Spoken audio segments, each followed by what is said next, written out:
Gold trusted gold buyers మీరు తాకట్టు పెట్టిన బంగారాన్ని విడిపించి ఈ రోజు ఉన్న మార్కెట్ ధరకు కొనబడను. అప్పుడు మా ఆయన చంద్రాన్న టీంలో చేసేవాళ్ళు. అండ్ మమ్మల్ని బాగా అవాయిడ్ చేసి అవమానించిందంటే చంద్రాన్న అన్న. మా ఆయన అవమానించాడు. నేను అది తీసుకోలేకపోయాను. చంద్రాన్న ఒకసారి నాకు కంటికి కనిపించినా కూడా నేను పలకరించలేదు. ఏంటంటే మా ఆయన క్యాటరింగ్ ఉంది, క్యాటరింగ్ బిజినెస్ ఉంది. ఒక 5 ఎపిసోడ్లు మా ఆయన చంద్రాన్న టీంలో జరిగినాయి. అప్పుడు అదిరింది షో కూడా నడుస్తుంది అనమాట జీ తెలుగులో.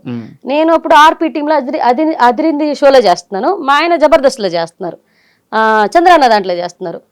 చంద్రాన్న దాంట్లో చేసేటప్పుడు 5 ఎపిసోడ్లు నడిచాయి. 6వ ఎపిసోడ్కి కంటిన్యూటీ ఎపిసోడ్ అది సుబ్బు కావాలని. అంటే సుబ్బు క్యాటరింగ్ నడుస్తుంది, పెళ్లి వంట జరుగుతుంది నెల్లూరులో.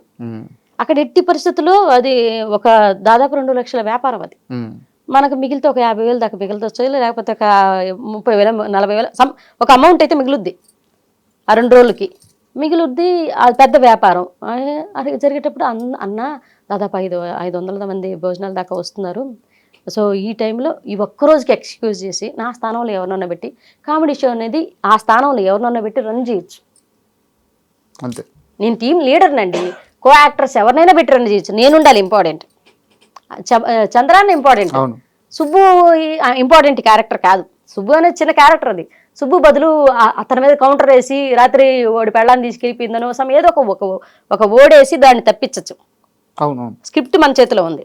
కానీ అన్న ఫోన్ చేసి నాతో మాట్లాడాడు. చంద్రాన్న ఫోన్ చేసి సుబ్బు గురించి అడిగాడు, అమ్మా ఎందుకు రాలేదు అని. అంటే అన్న పరిస్థితులు ఏంటంటే ఆయన క్యాటరింగ్ వర్క్ అన్న అంటే క్యాటరింగ్ బిజినెస్ ఉన్నప్పుడు మడి కామెడీ షోలు కూడా చేసుకోమన్నాడు అని అన్నాడు. బిజినెస్ ఉంది కదా అదే చేసుకోమనొచ్చు కదా, ఇది కూడా చేసుకోమన్నాడు అని. చాలా తప్పుగా మాట్లాడుతున్నారన్న మీరు. అంటే ఒక ఆర్టిస్ట్కి ఒకే దాని మీద హైదరాబాద్కి వచ్చిన తర్వాత ఒక వ్యాపారం మీద నిలబడకపోతే ఇండస్ట్రీలో వచ్చే అవకాశాల వల్ల జరిగిపోద్దంటే ఎవరికి జరగదు. ఇప్పుడు సర్వానంద గారు హీరో హోటల్ ఎందుకు పెట్టుకున్నారండి? ఎందుకు పెట్టుకున్నారా మనం అడగగలమా?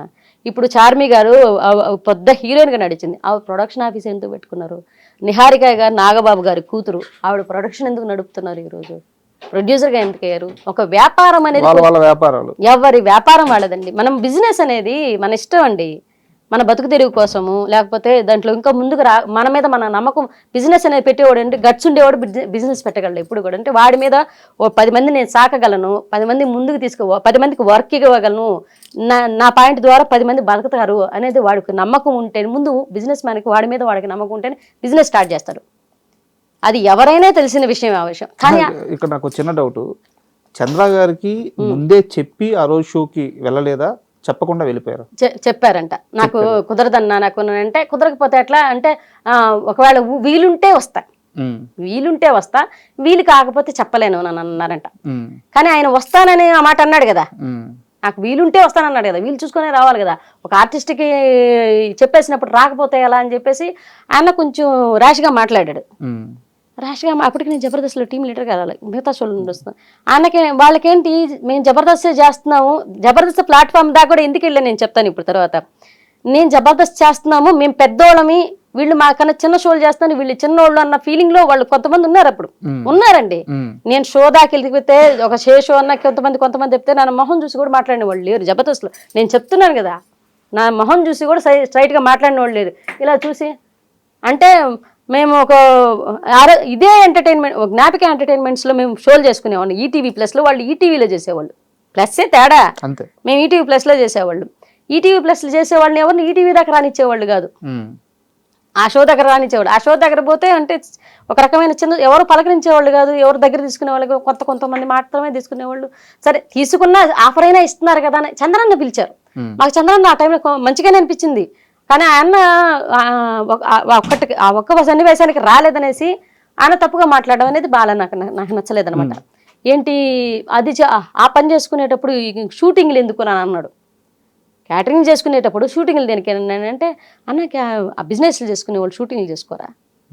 మన బతుకు తెరుగు బాగాలేనప్పుడు దీని మీద ఇది 10 రోజులు వస్తుందో 5 రోజులు వస్తుందో ఒక నెలలో షూటింగ్ వస్తుందో రాదు, అప్పుడు మా భుక్తి మా భోజనం జరిగేది ఎట్లా? ఆ బిజినెస్ ఉండబట్టే బతుకుతున్నాం. నా బిడ్డలు 2 బతుకుతున్నారు.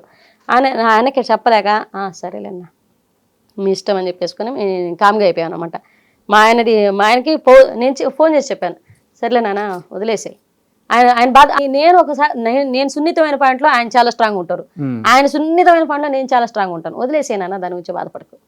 ఆయన బాధపడ్డారు, తిట్టారు, అది ఇది అంతా చెప్పారు, నాకు వదిలేయమని చెప్పాను. ఆ తర్వాత చంద్ర అన్న ఒకసారి ఎదురుపడ్డా కూడా సరిగా మాట్లాడలేదు. మీరు మాట్లాడలేదు? ఆయన కూడా మాట్లాడలేదు. ఆయన కూడా మాట్లాడలేదు. మాట్లాడి నేను లైట్ కామ్గా. దీని తరువాత నెల్లూరు నీరజ జబర్దస్త్ లో టీం లీడర్ గా వస్తుంది అని తెలిసి ఒక టీం లీడర్ వద్దు అని బాధించారట, ఆపాలని చూసారట. అది పేరెందుకు లేనిది అక్కడ అప్పటికే ఒక స్థాయికి వచ్చున్నారు వాళ్ళు అప్పటికి. కానీ రాఘవ అన్న బాగా సపోర్ట్ చేశారండి. రాఘవ అన్న మీరు పేర్లన్నీ హైడ్ చేసేస్తున్నారు. పర్లేదు కానీ సపోర్ట్ చేసిన వాళ్ళని చెప్తున్నాను కదా. ఇప్పుడు గెటప్ సీను అన్న బ్లాక్ చేశాడు, దానికి ముందే ఇప్పుడు చెప్పాను. ఇప్పుడు చంద్రాన్న తిట్టారు, ఇంకా హైడ్ చేయడం ఏముంది. కొంతమంది వద్దని, ఈ తిట్టిన వాళ్ళు ఎవరో ఒకరు ఉంటారు కాడ హైడ్ చేసిన వద్దని చెప్పిన వాళ్ళ. చాలా మంది కూడా వచ్చేదాకా ఒకలా ఉంటారు, వచ్చిన తర్వాత ఒకలా ఉంటారు శివ. అది అనే అసలు తన మీద వాళ్ళు ఉండిపోయింది బ్రో. వాళ్ళ మీద అలాగా అది ఆ పేమెంట్లు ఉండవు, తక్కువ పేమెంట్లు ఉంటాయి శివ. ఇప్పుడు నేను అన్నింది ఏంటంటే, నేనే ఉన్నాను మీ దగ్గరికి వచ్చే శివ, నాకు ఏదన్నా ఉంటే చూడరా ప్లీజ్ అది అంటే, నువ్వు నాకు వచ్చుడే లక్షలు ఇస్తావా, 1000 ఇస్తావా? ఇప్పుడు నువ్వు వచ్చావు, నీకు 2000 3000 ఇచ్చాడు, అది మహా. అది కూడా లేకుండా చేసేటోళ్ళు ఎంతమంది ఉన్నారు? ఇప్పటికీ చాలా మంది శివ. ఇది మీరు మంచి క్వశ్చన్ అడిగారు. చాలా మందిలో ఇది ఒకటి ఉంది. ఈవెన్ నేను ఒకటి చెప్తాను, ఇది వేయండి మా ఛానల్లో. నెల్లూరు నీరజ గారు ఐడియా ఉంది కదా మీకు? ఆవిడ మొన్న చంద్రన్న మీద ఒక ఎలిగేషన్ చేసింది. సేమ్ ఒక టీవీ ఛానల్కి వెళ్ళి, మాకు చాలా అవమానం వేసిందండి ఒక విషయంలో, అవమానపరిచారు మమ్మల్ని అంటే, ఎవరు అంటే చంద్ర గారండి అని అన్నది. యాంకర్ అడిగారు, ఎందుకమ్మా చంద్ర మిమ్మల్ని ఏం అవమానపరిచాడు అంటే, మేము చంద్ర టీంలో ఒక 4-5 ఎపిసోడ్లు చేసామండి, మాకు మంచి పేరు వచ్చింది, తర్వాత మాకు క్యాటరింగ్ వచ్చింది. వాళ్ళు క్యాటరింగ్స్ అనమాట, ప్రొఫెషనల్లీ క్యాటరర్స్. క్యాటరింగ్ వచ్చింది, మాకు ఎక్కువ పేమెంట్ అక్కడ వాళ్ళు ఉంటారని అంటే, చంద్రన్ ఏమన్నాడు, మరి ఇటు ఎందుకు వచ్చారు, అటు వెళ్ళి చేసుకోండి. అప్పుడు షూటింగ్ ఉండేనంట. షూటింగ్కి రిహార్సల్ చేసిన తర్వాత, సార్ నాకు ఇట్లా క్యాటరింగ్ వచ్చింది, నేను వెళ్తాను అని అంటే, మరి అదే చేసుకోండి, ఇటు ఎందుకు వచ్చారు అట్లా అన్నారు. నాకు మస్తు బాధ అనిపించింది, మా వృత్తి అది. మరి వృత్తి అది అయినప్పుడు ఆయన అన్నది కరెక్టే కదా, అందులో మీకు తప్పేమనిపించింది శివ? నాకు ఒక చిన్న విషయం చెప్తాను. ఈవెన్ యాక్చువల్ నేను మీకు సారీ చెప్పాలి, బికాజ్ ఎందుకంటే నాకు నిన్న జరిగే షూట్ నేను మీతో క్లారిటీగా చెప్పాను శివ, నాకు ఒక చిన్న ఈవెంట్ వచ్చింది, నాకు డబ్బులు వస్తాయి అక్కడ, సో ఇది ప్రాబ్లం, నేను రాలేను అని చెప్పా. బికాజ్ ఎందుకంటే నాకు అక్కడ డబ్బులు వస్తాయి అన్నప్పుడు నేను అదే చేసుకుంటాను కదా. మరి అటువంటిప్పుడు మీరు పిలిచి మరి అదే చేసుకోండి, ఇది ఎందుకంటే అది కరెక్టా? అంటే వాళ్ళు ఏమనుకున్నారంటే, ఇప్పుడు చంద్రన్న చెప్పింది కరెక్ట్ కదా. ఇప్పుడు ఒక స్కిట్ చేస్తున్నామంటే మనకు డైరెక్షన్ డిపార్ట్మెంట్, ఒక టీం బిల్డ్ అయి ఉంటుంది, డైరెక్షన్ డిపార్ట్మెంట్ ఉంటుంది. ఇప్పుడు నేను చేస్తున్నామంటే నీ టీం ఎవరెవరంటే శివ, నేను, రమేష్ అన్న, హరిత, సాయి, బాబీ అని చెప్పుకుంటాం మనం. మీరు తీరే టైంకి ఇప్పుడు మనం ఒక టీంకి వెళ్తున్నప్పుడు నెక్స్ట్ షెడ్యూల్ మీరు రాసుకునేటప్పుడే ఇది శివ చేయాలి, ఇది రమేష్ అన్న చేయాలి, ఇది బాబీ చేయాలి, ఇది హరి చేయాలని రాసుకుంటాం కదా. తీరే టైం కన్నా నేను ఈ షెడ్యూల్ రాను, నెక్స్ట్ షెడ్యూల్కి వస్తా అంటే అది ఎంతవరకు కరెక్ట్? అంటే నీకు ఇక్కడ దాన్ని ఏమంటారు, అది లేదు కదా. నీకు ఇక్కడ నీకు ఇంట్రెస్ట్ ఉంటే నాకు అది కాదని పక్కకు పెట్టుకోవాలి కదా. ఆర్టిస్ట్ అవుతాను, నేను ఆర్టిస్ట్ అవుతాను, ఇది ఉంది అంటే ఏదో ఒకటి చెయ్యి. ఇప్పుడు టీమ్ లీడర్కు డైరెక్టర్ చెప్పుకోవాలి, ఆయన లేడంటే ఏంటి, ఎందుకు లేడు అని మమ్మల్ని అడుగుతారు కదా. ఈ వారం శివ, మీకు తెలుసు కదా ఈ వారం శివ ఎందుకు లేడు, అటువంటిప్పుడు శివుని ఎందుకు పెట్టుకుంటున్నావు, అదే చేసుకోమని మమ్మల్ని పైనుంచి అంటారు కదా. అవకాశం రానప్పుడేమో ఒకలా ఉంటారు, అవకాశం వచ్చిన తర్వాత ఒకలా ఉంటారు. అందరూ అంతే.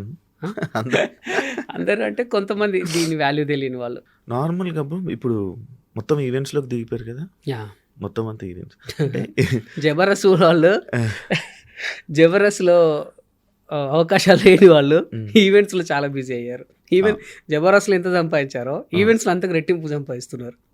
అవును బ్రో, ఇక్కడ జబర్దస్త్లో కనిపించాక ఈవెంట్స్లో ఈ ఫేమ్ బాగా పనికొస్తుంది కదా. అవునవును, చాలా మంది ఇదే కాపాడేది జబర్దస్త్.